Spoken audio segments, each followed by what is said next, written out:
Welcome back. Hour number 2 of the Steve Malzberg Show. Of course, heard everywhere on the radio, on the web, on Newsmax TV, Roku, and on apps all over the world. And joining us right now is former Republican presidential candidate and former Republican congressman from the great state of Texas. Now the host of his own TV channel, Congressman Ron Paul. Hey, Congressman, how are you, sir? Doing well, Steve. Thank you. Well, it's good to talk to you. I have to say right off the bat, or I'd be a hypocrite. You and I don't agree on every issue.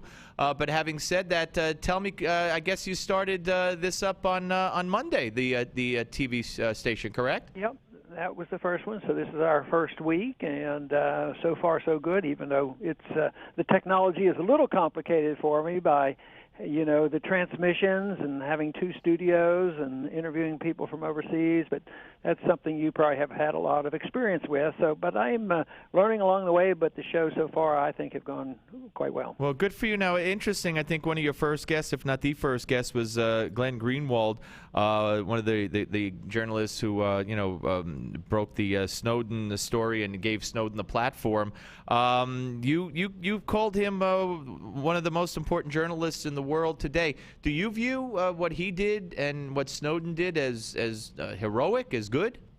Well, you can be real important without making a value judgment, but so I think he's very important for everybody, whether they agree or not. But I happen to agree that they're doing us all a service, because I think that what has happened is that when government gets too big and too powerful, they want secrecy. And the thing that they fear most is transparency. They talk about transparency, but that's what they fear the most. So when you have people come forth and tell us about what's really going on and telling us the truth about our own government, there's a lot of resentment from that. And I remember as far back as, in the 60s and early 70s when Daniel Ellsberg did this and said, you know what, the Vietnam was all fought based on a lie. And so much of what we do overseas is based on lies, so they resent this. So I think the truth is what we should be looking for, whether we agree with the policy or not. We shouldn't be deceiving the people and getting people to endorse certain policies that aren't good for us. I'm with you on that principle. However, do you agree that Snowden went about this the wrong way? I mean, going to Hong Kong, basically going to China, where there are no freedoms really. I mean, the Chinese government still controls it, and taking that avenue instead of trying to go to Congress, trying to call his congressman or go to someone in the government or seek whistleblower protection or something, but going to, and telling our enemies everything, all this at once while being overseas and then seeking refuge in Russia. I mean, is that the way he should have gone about this? Yeah, I think under the circumstances, he had no choice. So he releases information to the American people. They say, well, you shouldn't do this. You're releasing information to our enemies.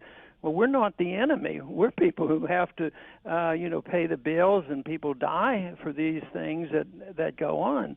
So I think it's a sad story that people, American citizens, have to do it this way. But he wouldn't have gotten a fair trial here. There's no way. Going to Congress, I've been there. I know these people.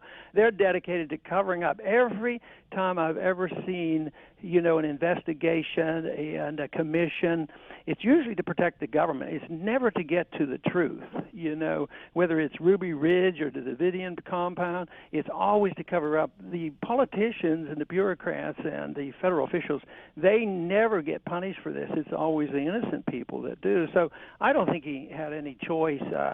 Everybody in Washington have their minds made up. And it's bipartisan. You saw the one vote dealing with the NSA, trying to curtail some of the powers of the NSA. The leadership of both parties wanted to defend the president, say keep secret, spy on everybody, no search warrants, ignore the Fourth Amendment. And yet the people, average people, more from the mainstream Republicans and Democrats, almost, got that passed to place some restraints, on the NSA.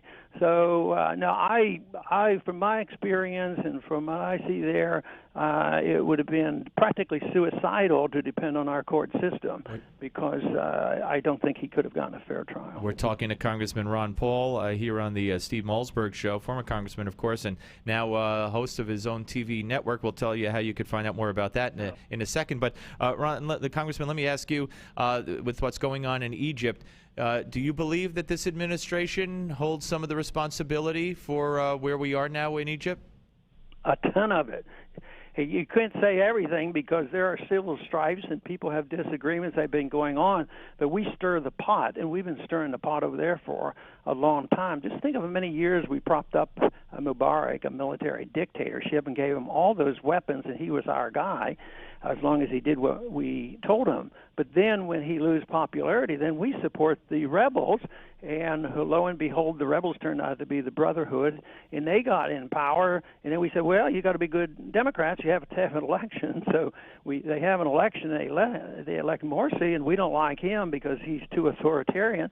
So then we organize and support the coup. So we go back and forth. We're all over the place. And now our president today tells us that we should be staying out of this fight. Yeah, about 50 years ago, that's when we should have stayed. We should follow Eisenhower in 1956. They were invited us over there to British and the French wanted us to be involved in the Suez Canal deal, and he said, no way, I don't want to get involved there. And we should have never gotten involved. I think it's wrong. But that doesn't mean there wouldn't be a problem there, but it would be a civil problem, internal, and we're not supposed to be involved in the internal affairs of these nations. So, yes, we bear a lot of responsibility. We have a couple choices we give them. If you be our favorite dictatorship, a dictator, we'll give you a lot of money and we'll support you. But if you don't support us, we're going to bomb you and kill you.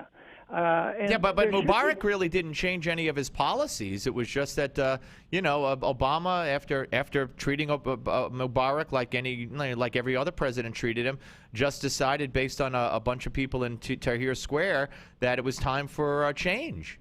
Sure, and that should have been their privilege. But this is generally what happens when we prop up somebody. It smolders. That's what happened in Iran. We propped up the Shah since That's where Eisenhower went wrong because he helped throw out Mossadegh. So we propped up the Shah, and he was a brutal dictator, and that incites the rebels and the radicals. So finally there was a radical takeover in 79. So the reactions don't come immediate. Right. They take time. But I think the founders were definitely right on this. Stay out of the internal affairs. Stay out of mind our own business. Try to be friends with people. Trade with people. We're much better off trading with China than fighting them, and I witnessed both because I was in high school when we were fighting and killing each other in the Korean War. Today we trade with them. Far from perfect, but it's a lot better than shooting and killing. And just think of how the Cold War lasted for so long with the Russians. I think we should take the advice. Trading and talking to people is much better. They're imperfect, but we're imperfect too. For us to lecture and badger and force our way on people, I think the most important thing for people to think about if they disagree with everything I'm saying is what would it be like if they did it to us? What if there was a drone missile dropped on us? What if there were sanctions placed on us, an embargo, and stop imports in our country? That's acts of war, and we do it routinely. And then you wonder why people get mad at us, and all of these sanctions, people suffer and die from these things. So I think to look at it that way and say, well, how would we react? I think everybody would have a different opinion about what we do overseas. Let me ask you, I have a 13-year-old son, soon to be 14, and I couldn't be prouder of him for everything he's accomplished at his young age. Your son, one of your children, of course, is Senator Rand Paul. How proud are you of him?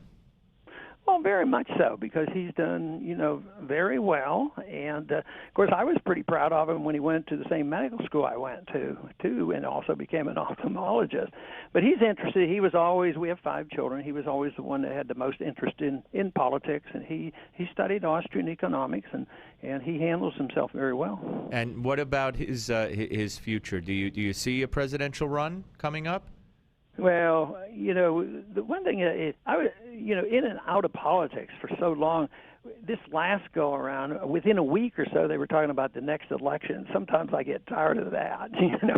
It's still pretty early, but that means that people are uneasy with the current status, and they're worried about our bankruptcy and all these things. So they keep talking about, well, when's the change coming?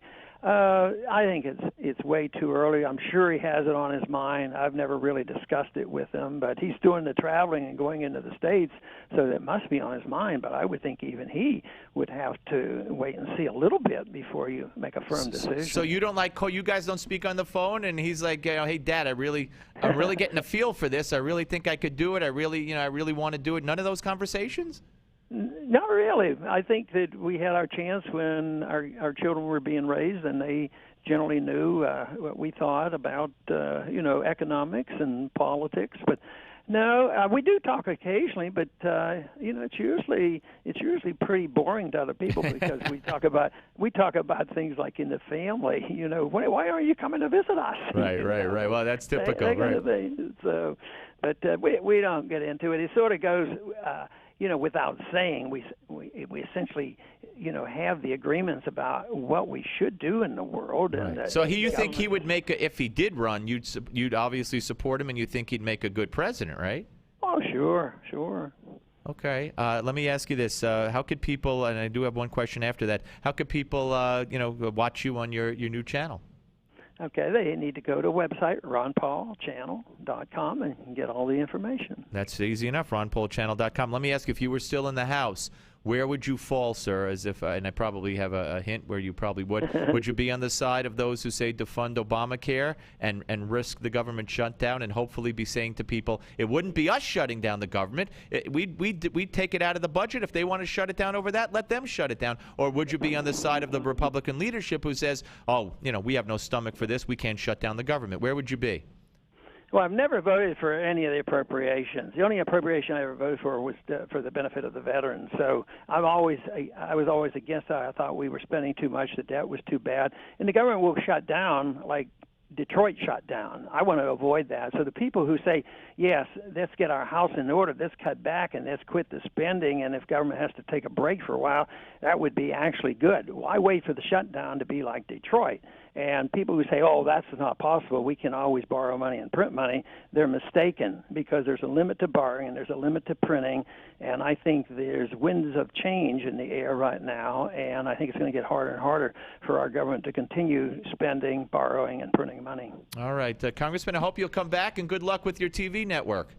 Very good, Steve. Thank you. Thank you, former Congressman Ron Paul, here on the Steve Malzberg Show.